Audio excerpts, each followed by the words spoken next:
Dear Patriots, before the news starts, please subscribe to our patriotic channel by clicking the subscribe button. Give us a thumbs up to this video. Don't forget to leave your opinion below in the comments section. Share the news on Facebook and Twitter so you friends see it. Thank you. Right in middle of North Korea fight, Trump just did unthinkable to China. President Donald Trump wants to make it very clear to China that the United States is sick and tired of getting screwed over by them. For years they screw us on trade, and when we need them most they side with North Korea. Not anymore. President Trump just did the one thing China was begging him not to do. Trump is opening an investigation into IP violations of U.S. companies by China. You can bet China was flaming mad when they heard this news. Technically, when they steal U.S. secrets they are not breaking the law thanks to some part of the World Trade Organization. Trump plans on using an old law known as Section 301 of the U.S. Trade Act of 1974. This will essentially allow him to establish trade tariffs against China without Congress needing to approve it. The U.S. had moved away from using this act in 2001 after many other countries said we were abusing it to our own trade benefit. Regardless of if it has that potential, what China is doing is wrong. But hey, we don't mind abiding by the WTO for a bit longer if China can find a way to solve this whole North Korea thing. Share this everywhere if you think China should play ball.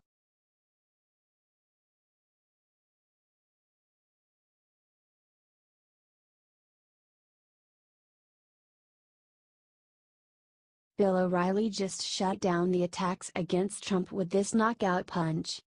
Bill O'Reilly has a lot to say about what happened in Charlottesville this weekend, and is happening across America, including about what our president said about the violence. In an opinion piece, O'Reilly first described the protesters who initially petitioned to demonstrate in Charlottesville.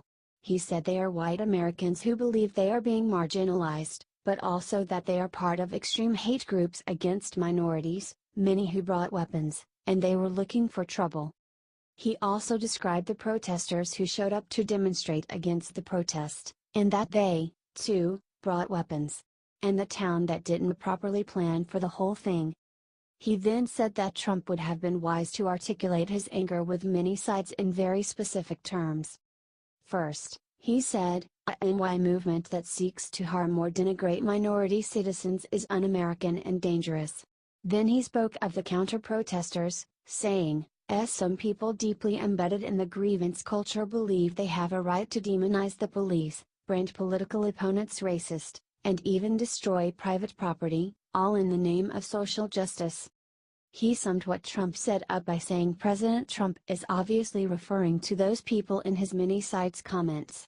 But, again, he should have used his platform to define the ongoing radical left political agitation that has caused violence in a precise way, not lump it in with those who started the Charlottesville fiasco. Yes, Bill. Very well said, about all of it. Please share everywhere, and comment thank you, Bill. T. The Hill.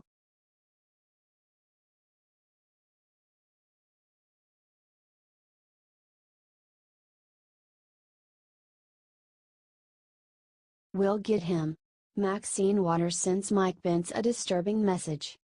Maxine Waters recently made the news after saying that she was going to go and take out President Trump tonight. However, she has made no signs of toning down her violent rhetoric. I say impeach 45. Impeach 45. Impeach 45. Impeach 45, shouted Waters at a cook-off in Orangeburg Country, South Carolina. 45. This message goes out from Orangeburg as it goes out from so many places in this country. We did not ask for a fight with you. We did not ask you to be president. We do not know how you made it, said Waters.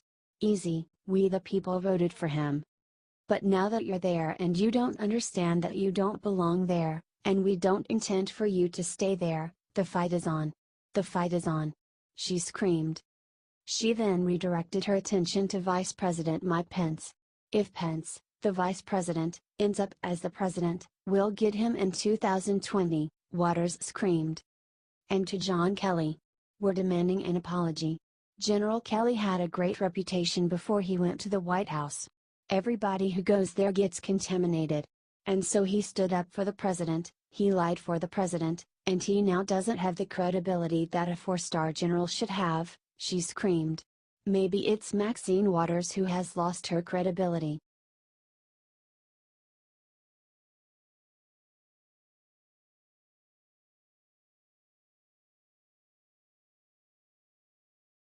Down syndrome man condemns final solution, abortion advocates to Congress in powerful speech.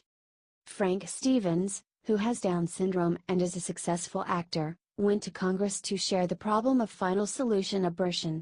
He argued that his life is worth living, and all over America people are getting abortions when they find out that their baby has Down syndrome. Stevens even shared that in Iceland, 100% of babies with Down syndrome are aborted. Whatever you learn today, please remember this: I am a man with Down syndrome and my life is worth living. Some people say prenatal screens will identify Down syndrome in the womb, and those pregnancies will just be terminated. It's hard for me to sit here and say those words, said Stevens. I completely understand that the people pushing this particular final solution are saying that people like me should not exist. But to those who question the value of people with Down syndrome, I would make 3 points. First, we are a medical gift to society, a blueprint for medical research into cancer, Alzheimer's, and immune system disorders, said Stevens. On a deeply personal note, I cannot tell you how much it means to me that my extra chromosome might lead to the answer to Alzheimer's. It's likely that one day this thief will steal my memories, my very life from me. This is very hard for me to say, but it has already begun to steal my mom from me, said Stevens. Please, think about all those people you love the way I love my mom. Help us make this difference, if not for me and my mom, then for you and the ones you love. Fund this research. Let's be America, not Iceland or Denmark. Let's pursue answers, not final solutions. Let's be America. Let's make our goal to be Alzheimer's free, not Down syndrome free, he said.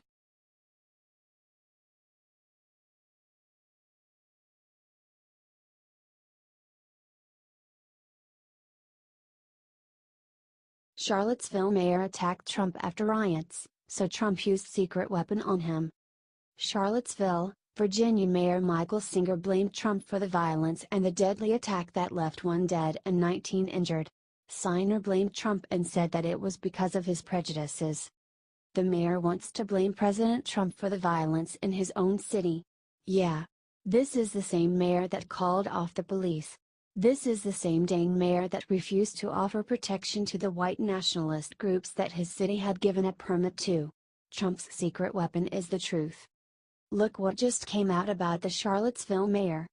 Below is the video of a former Democrat like the mayor of Charlottesville.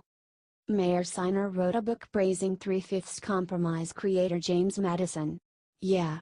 He praised James Madison, the guy that owned over 100 slaves. Here is an Amazon book review on the book written by Mayor Singer about James Madison. Michael Singer takes a fresh look at the life of our 4th president. His focus is on Madison before he turned 36, the years in which he did his most enduring work, battling with Patrick Henry, the most charismatic politician in revolutionary America, whose political philosophy and ruthless tactics eerily foreshadowed those of today's Tea Party, over religious freedom, introducing his framework for a strong central government, becoming the intellectual godfather of the Constitution, and providing a crucial role at Virginia's convention to ratify the Constitution in 1788, when the nation's future hung in the balance. Singer's young James Madison is a role model for the leaders so badly needed today. If you don't know much about James Madison, he owned over 100 slaves and penned the 3/5 compromise, which counted slaves as 3/5 of a person so he could count them for taxation and legislative representation. Share this to expose this apparently racist-leaning Democrat mayor. They call Republicans racist when they are the one that are attempting to capitalize on race violence. We need to get this truth to the people of Charlottesville. Charlottesville is a Democratic stronghold. The whole Charlottesville event reeks of meddling in order to attack our president as he is in the midst of dealing with North Korea.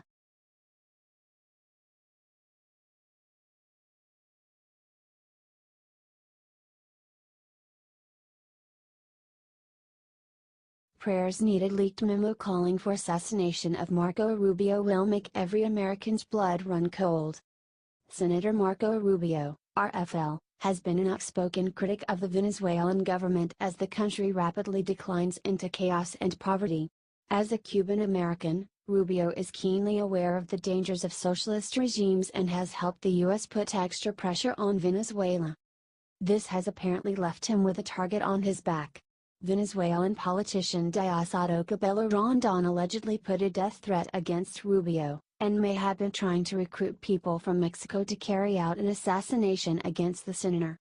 The Department of Homeland Security sent out a memo to state and local law enforcement notifying them on the situation. The memo was light on details and did not have many sources to corroborate their allegations, but after it was released, local law enforcement dramatically increased security around Rubio and his family.